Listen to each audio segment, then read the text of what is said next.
Leo tarehe 1 ya mwezi wa 12 mwaka 2025, Mahakama Kuu ya Tanzania Masjala ndogo ya Dar es Salaam ilikuwa inakuja kusikiliza maendeleo ya kesi namba 8323 ya mwaka 2025. Ilifunguliwa na Saidi Isa Mohamed na wenzake wawili dhidi ya bodi ya wadhamini wa Chama cha Demokrasia na Maendeleo na katibu mkuu wa Chama cha Demokrasia na Maendeleo. Mnamo tarehe 24 ya mwezi wa 9 mwaka 2025, bodi ya wadhamini pamoja na katibu mkuu wa Chama cha Demokrasia na Maendeleo waliwasilisha mapingamizi 7 dhidi ya kesi hiyo,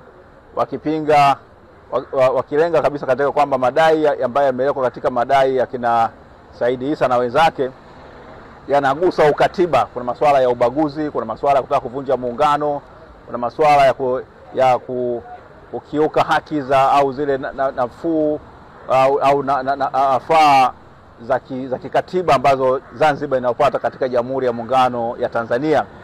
Sasa bodi ya wadhamini pamoja na katibu mkuu wa chama wao walisema kwamba masuala haya yanagusa moja kwa moja masuala ya kikatiba, na kwa misingi hii, kwa kuwa shauri hili limekuja katika misingi ambayo sio kesi kama kesi ya kikatiba, basi mahakama hii haina mamlaka ya kusikiliza shauri hilo.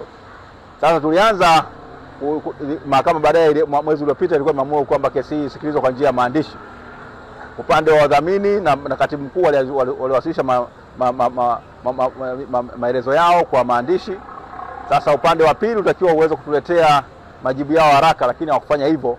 Mpaka imebidi hivi leo tuweze kuambia mahakama kwamba hizo nyaraka kwetu hazijawasilishwa, licha ya kwamba wao wametuambia kwamba wameshaziingiza katika wavuti ya mahakama au mfumo wa mahakama.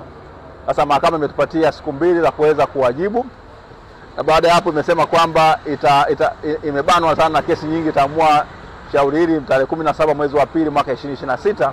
Lakini tukaweza kueleza mahakama kwamba kuna umuhimu sana wa haraka wa kuweza kuamua shauri hilo. Jaji amesema ataweza, kama nafasi ikipatikana na kaweza kumaliza mapema, basi ile mito ya kimahakama itatolewa kwa pande zote mbili kuweza kuja mahakamani na kuweza kupokea uamuzi wa shauri hilo.